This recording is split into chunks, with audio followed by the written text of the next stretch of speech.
चांदे का गोंडवन छोड़कर कश्मीर से कावेरी तक सब देश हरा होकर पड़ा था।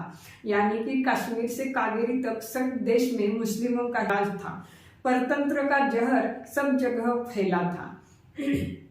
राणा प्रताप का उदयपुर भी गुलाम बन गया था।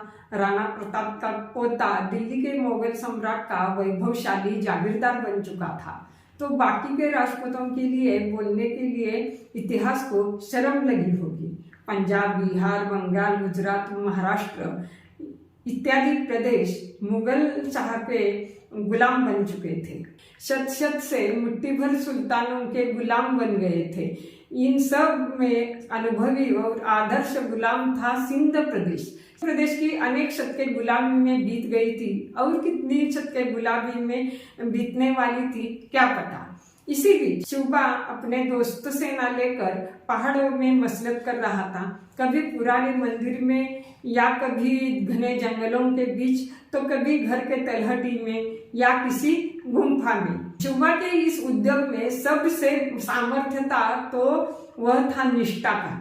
शिवबा की तुलजा भवानी देवी पर इतनी भक्ति और अढळ श्रद्धा और निष्ठा थी कि वो बोलता था कि स्वराज्य स्थापना ये उसकी यानी कि भवानी माँ की, भगवान शिव की ही इच्छा है और वो ही मेरे हाथों से वो करवा रही है। दोस्तों, निष्ठा के बिना और कष्ट के बिना राज्य और विद्या कभी किसी को नहीं मिलती। भगवान पर नितांत श्रद्धा और अविरत अचूक प्रयत्न एक हो गए तो शिव भारत निर्माण होगा ही।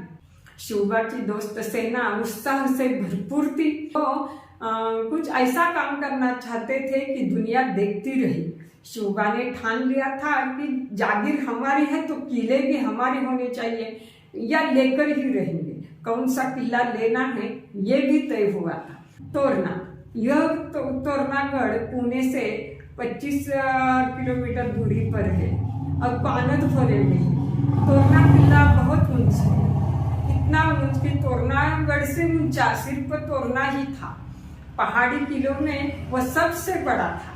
तोरना जितना ऊंचाई पर था उतना विस्तृत भी था। किले पर 2 प्राचीर थी, एक थी झुंझार प्राचीर और दूसरी थी बुदला प्राचीर। झुंझार प्राचीर से 1 मील दूर पर है बुदला प्राचीर। झुंझार प्राचीर बहुत ही झुंझार है।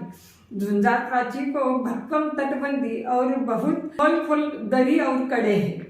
झुंझार माची से नीचे निकलने के लिए एक बहुत ही कठिन रास्ता है। इतना कठिन है कि लगता है स्वर्ग में जाने वाला रास्ता भी इतना कठिन ना हो।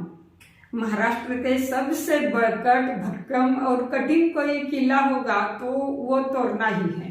तोरना किले के एक तट पर तोरंजाई नाम की देवी का एक छोटा सा मंदिर है। शिवबा को ये किला बहुत पसंद था। बीजापुर के बादशाह के इस किले पर कोई ध्यान नहीं था। गढ़ पर ना सैन्य ही नहीं था, सुरक्षा, तोहफा, दारूगढ़ा, गश्त, इसकी कोई व्यवस्था अच्छी तरह नहीं थी। तोरना किला बहुत बेसावत पड़ा था। बादशाह का ध्यान इस किले पर नहीं था। इस बात का फायदा उठाने का शिवबा ने निश्चय किया और एक दिन 400 मावले लेकर शिवबा ने तोरना किले पर हमला किया। लेकिन प्रतिरोध करने के लिए वहां कोई था ही नहीं। शिवबा का किले में प्रवेश हो गया। किला कब्जे में ले लिया गया। किले पर भगवा ध्वज फड़फड़ाने लगा। श्रृंगार चौकी पर मावळे लोगों का पहरा बिठा दिया गया। तोरना किला स्वतंत्र हो गया। कोकण दरवाजा, बुदला प्राचीर, झुंझार प्राचीर पर मावळे लोगों के पहरे लगे। तोरना स्वतंत्र हुआ। 350 वर्षों के बाद स्वतंत्रता का सूर्य उदय हुआ। शुभ नगाड़ा और सिंगों की आवाज गूंजने लगी। हर हर महादेव, हर हर महादेव की गर्जना से सह्याद्री पर्वत पर रही थी। स्वतंत्र तोरना, स्वतंत्र मावळे, स्वतंत्र शिवबा और स्वतंत्र मासाई, इन सब ने स्वतंत्र जग में प्रवेश किया। सह्याद्री पर्वत आज निहायत खुश हुआ। माँ तोरंजाई प्रसन्न हुई। गुलामगिरी भाग गई। महाराष्ट्र के छोटे से भाग की सुल्तानी सत्ता पार उड़नछू हो गई। दोस्तों, मैंने किले को कब्जे में लेते ही किले का बांधकाम और किले की प्रशासकीय कामकाज चालू किया। गढ़ की सुरक्षा भक्कम कर दी। बुर्जों पर तोपों को लगवा दिया। अपना किले के बांधकाम का शुभारंभ किया और देवी माँ शिवबा को प्रसन्न हुई। तटबंदी का काम करते हुए तट में धन से भरा एक बड़ा घड़ा मिला। धन से ओतप्रोत भरा हुआ। सब आनंद से बेभान हुए। सब लोगों को लगा कि जगदम्बा शिवबा को प्रसन्न हुई। ये स्वराज्य हो जाए, ये तो माँ भवानी की ही इच्छा है। हर हर महादेव। इसके बाद शिवबा रुके नहीं। तोरना किले के पास और एक किला लिया। उस किले को उन्होंने बहुत अच्छा बांधकर उसे नाम दिया राजगढ़। यही वो किला है जो स्वराज्य की पहली राजधानी बना।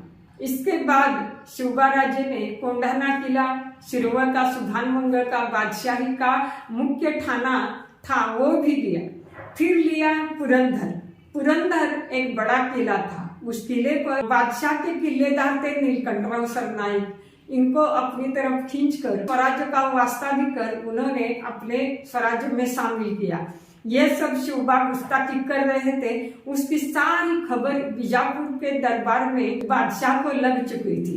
किले सुभानमंगल जो बीजापुर बादशाह का मुख्य थाना था, इसका अमीर था रहीम मोहम्मद। उसने भी बीजापुर दरबार में शाहजी भोसले का बेटा शिवाजी ने बादशाह के विरुद्ध बंड किया है, ऐसा तकरार जो बादशाह को भेजी थी। राजे शाहजी भोसले जो शिवाजी महाराज के पिता भी है और बीजापुर दरबार में जाने माने सरदार भी है।